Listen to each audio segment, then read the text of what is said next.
Hey y'all, I wanted to come on here and talk about the ego and why I feel like it's important for the black spirit in America and just in general.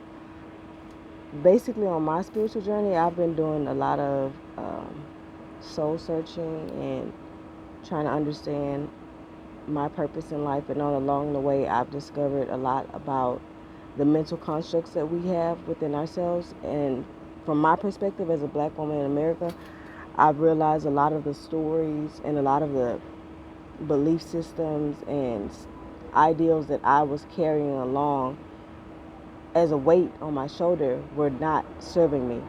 And that's why I call the ego Massa Mentality, whatever. It's kind of like it's symbolizing the colonizers' views that this Eurocentric ideal system that basically there's a spectrum, and anything that's not on this end of the spectrum, which is more of the, it starts off like basically a rich white male. That's the top of the tier. Anything, the further you get away from that, the further or the less worthy you are as a person, basically. So the reason now, I don't feel like the ego is an enemy. But I do feel like it is an enemy for us at this moment. But I don't feel like overall it's an enemy, because you can reprogram it. Your ego can evolve. As you evolve and as you realize what it is, your ego is basically how you see yourself. So as you change the way you see yourself, as you redefine how you see yourself and start to prove those voices and those basically characteristics or whatever is telling you who you are, as you start to prove those voices wrong and start to identify them and recognize them, and they illuminate wounds or your shadow aspects, which are basically anything about yourself that you felt like was rejected or shunned or scolded, things that were told were wrong, but they aren't necessarily wrong. They just were not acceptable in someone else's eyes, so they projected their own insecurities or their ignorances. Like a lot of the things, but when you know better, you do better. So it's not a matter of resenting these people or hating them for the things that they did. Everything we've gone through is it's meant for us to go through it. But basically, as you start to prove those things wrong, you start to quiet that voice, and when you quiet those voices, you start to get in alignment with your calling, with your destiny, and you start to go along on your journey, fulfilling the things that your heart, your soul, and your spirit wants, not what your ego wants. Majority of us are living within our ego's mindset, and we feed it fear, and we feed it anxiety, and we feed it all of these um, negative mental constructs that we've developed over time because we have not been accepted.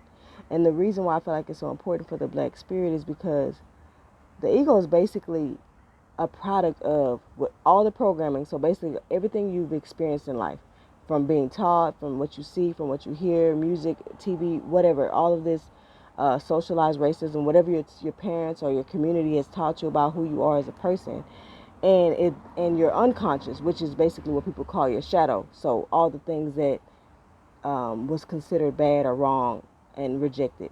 And if you think about it, for the black spirit, we're stuck between a rock and a hard place, because it's like almost every aspect of who we are as a people is being rejected. So what does that leave you? That leaves you in a self-destructive state.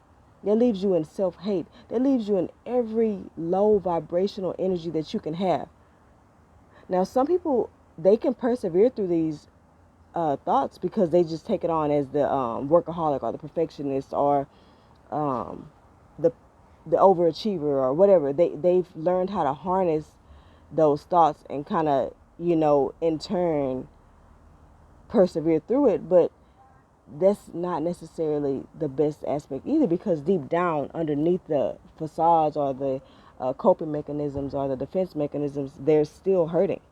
And so my point is, I want to get to a point where we actually believe what we've been telling ourselves, where we actually know our worth, where we actually know that, yes, some of our ancestors were slaves and some of our ancestors were royalty, but we should not let the pain and struggle of any of them go in vain by not living the life that they worked for us to get. And so with all of this history, or should I say his story, and the things that we have been taught from our parents, from our communities, from society, it's time for us to start creating and redefining what we feel is who we are. And it's not about following a trend. It's not about being accepted. When you start to ask yourself and check your ego by figuring out what is your motive. If your motive is to be accepted, if your motive is to be liked, if your motive is for validation, for someone to say good job, or for someone to say I love you, or for someone to accept you as you, then that's not you. That's your ego. That's you being a people pleaser. That's your ego making you be a people pleaser. I've started to realize all of the voices that are of lack or anything that doesn't necessarily resonate with me. I've noticed that those voices are not me, because in general, the source energy that we have, the true essence of us is not of anything low. It's of love, light, gratitude. So if a voice in your head is saying, "Oh, you need to be doing more because you're not working hard enough," that's not you. That's your anxiety. Everything is already done. So, but now I know when I hear those voices.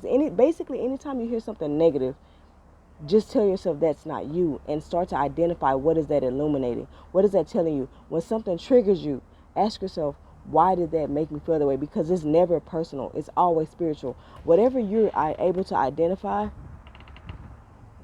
Sorry, my son is peeking out the door. Yeah, guys, I low-key lost my train of thought. But I'm just not waiting anymore to post things. Yes, it's not edited. Yes, it's not quote unquote what people may call professional, but it's from the heart, and my intentions are good. So that's all that really should matter. But like I was saying, so basically, ego work is basically identifying and knowing the difference between your higher self and yourself. You literally have a choice every single step that you take. When something happens, you can either choose to look at it from a perspective of positivity and just taking it as it's not mistakes or regrets, it's just the lessons that you're learning from every moment, and something that can illuminate a wound or an issue that you may need to heal. Or you can choose to look at it from a negative perspective and take it personally and be defensive, because that's naturally what the ego does. The ego is automatically defensive. Usually, if your instinct is taking something defensive or feeling some type of way about it or taking it personal, then that's usually your ego. And so you have to start checking your ego and say, okay, I'm tripping. Let me take a step back and figure out, why do I feel that way, or why did that get under my skin? And so the more and more you do this, the more you can differentiate that positive mindset and the negative mindset. And that's why I call it the Massa Mentality, because it's not us. Majority of the stories that we internalize, and we have this imposter syndrome or this post-traumatic slave syndrome, where we're carrying around feelings of unworthiness or unloved capabilities. It's dismantling our spirit. It's keeping our spirits down. And when your spirit is down, you're not following your soul's calling. You're not following your heart's desires. You're stuck in a state of despair, sorrow, and just all of these low energies. So the next time you start to feel these voices that make you feel sad or make you feel low, just ask yourself, what is this story leading me to feel? And you can choose to believe this story, or you can choose to redefine this story. And a lot of the things that I've been doing to help me calm my ego down is really doing a lot of self-reflection, contemplation, meditation. I've personalized my own list of I am. So basically, I am is a very powerful word combination. It's definitive of who you are.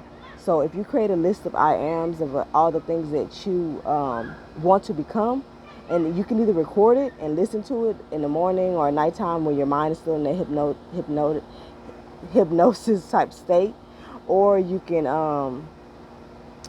just write it down and read it. I put it in my phone, like my notes, or you could just write it in a journal. And so those are some of the things I'm doing. But what you're doing is kind of reparenting all of the things that no longer serve you. Yes, your parents may have told you this and that and yada, yada, yada, and you feel like it wasn't, it's like it just didn't sit right. Like, oh, but I want to wear this, or oh, but I don't like that. But your parents may have pushed it on you. It's not their fault. They did what they thought was best. There's no manual. We just kind of all doing the best we can. But it's now time for you to start reparenting yourself to heal. So when you feel like there's something lacking within you, or something that was told to you does not serve you anymore, and it just makes you feel bad about yourself, you can change that. There's no right or wrong. Keep your moral compass in mind, of course, and laws. But other than that, if you're not breaking the law, if you're not inflicting on someone else's free will, then do you.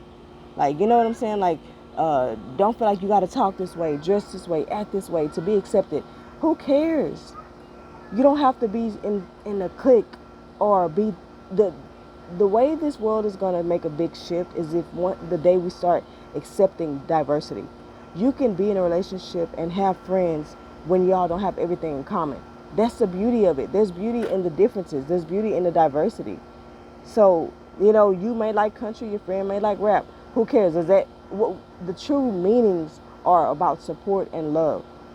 Is that person? How does that person make you feel? Forget all of the worldly labels and responsibilities and expectations that we put on each other that need to control how people are to make our egos feel comfortable. It's selfish and it's just not right. Like, who are we to say what a person should be? Okay, if they're making you feel uncomfortable, move around, but you don't have the right to inflict your feelings onto them.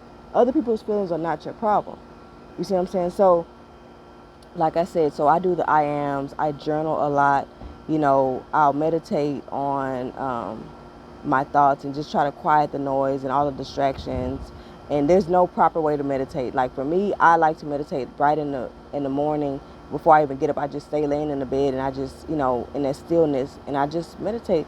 Or I'll do it like right before I fall asleep, and I sometimes just fall asleep in meditation.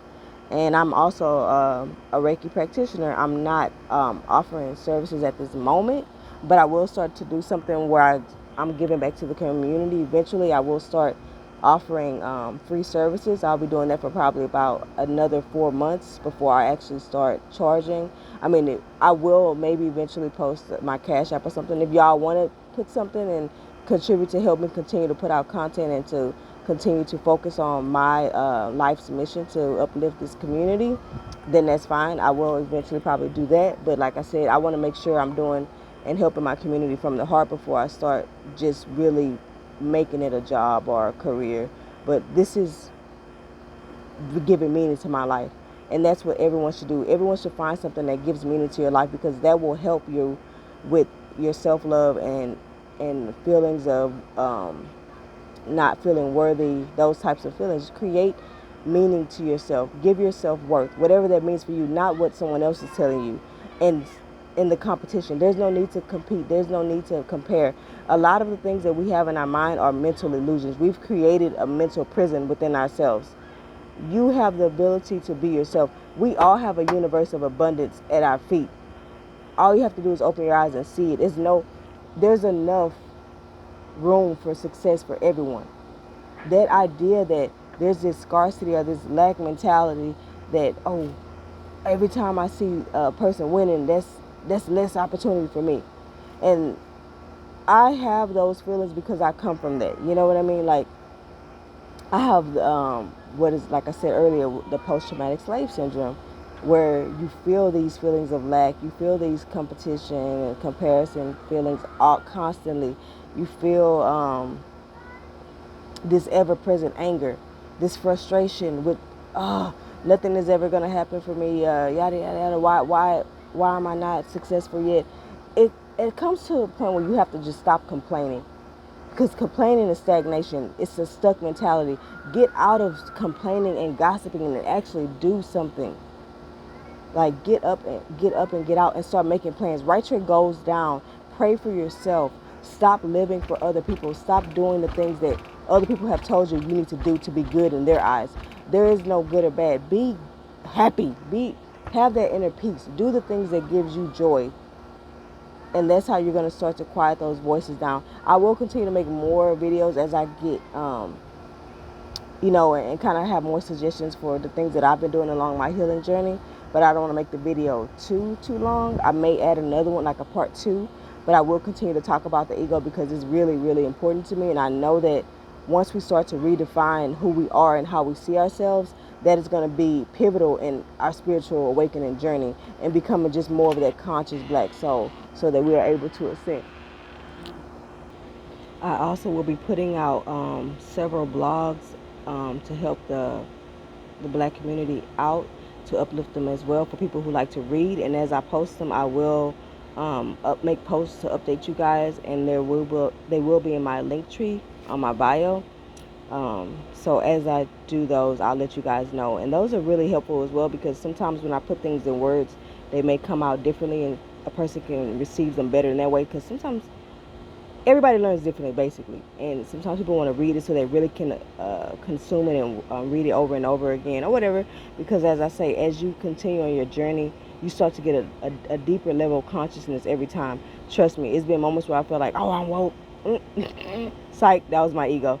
I was doing that for my ego. Yeah, so the ego can play tricks on your mind, and that's why I want you guys to understand it and be aware of it, because it lives in the past, and it will constantly continue to do things to make you stay stuck and stay in the past. It does not want you to change. It sees change as a physical danger, and the moment you do something differently, it's like, oh, I'm dying. And it's kind of because it is dying. You're literally allowing the ego to die so you can create one that motivates you, so you can create an ego that's like your cheerleader, your biggest fan, the one that gasses you up all the time.